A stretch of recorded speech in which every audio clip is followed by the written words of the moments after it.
Absolutely, a brave 26-year-old man who's gotten an awful lot of attention today. You saw the governor here at the house just half hour or so ago. He spent about a half hour with Brandon, came out and called him a hero.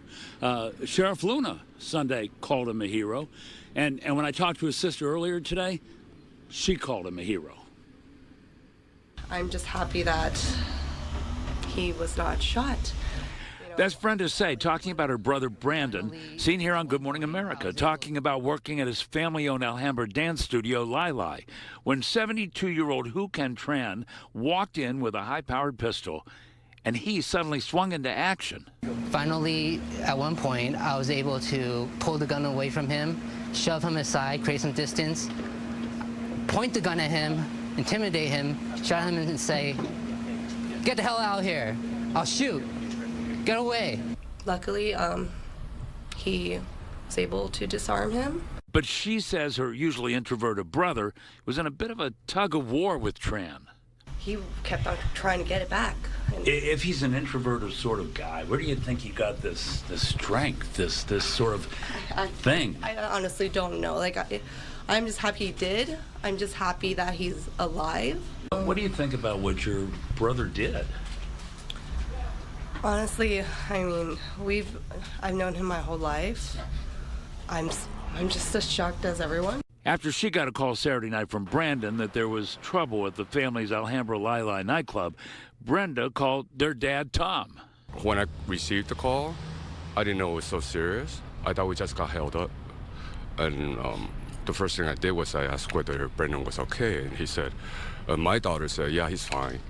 But then around midnight, he started hearing about the mass shooting at Monterey Park, and he got very concerned. That night was a tragedy.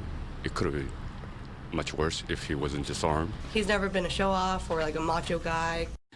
But Sheriff Luna has called Brandon Tsay, seen here on his Facebook page, a hero. And to his sister and his dad, he is a hero.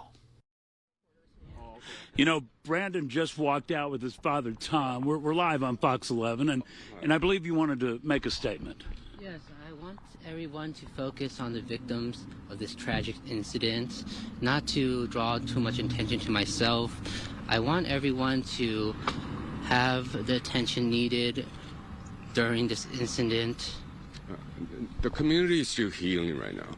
And we know there are still victims that are still hospitalized. And I think the focus should be there to get the community to heal and to deal with the aftermath of the massacre, of the tragedy. I think there's a lot of focus on my son now. I think it's overwhelming. And I think the focus should be shifted to the victims right now. And they're still there fighting. And I think that's where we should... Currently inside medical care right now, fighting for their lives, and I think they should have the support of the people. I know your dad is very proud of you. I know your sister is very proud of you. Yeah, you know, I sort of wonder, they talk to you as sort of an introverted sort of guy. Where did that strength come from? Where did that drive come from to get that gun? I really don't want to comment on myself right now. Right now I want to make this about the people that were injured in this incident and the people who were unfortunately taken away from us. What would you like to say to those families? You have my deepest condolences. Some of these people I know personally.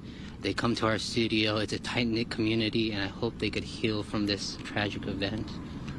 All right, Brandon, Tom. Thank you. All right, thank you very much. So a surprise visit here from Brandon and his father outside their home after a visit from the governor of California. Marla, Christine, back to you.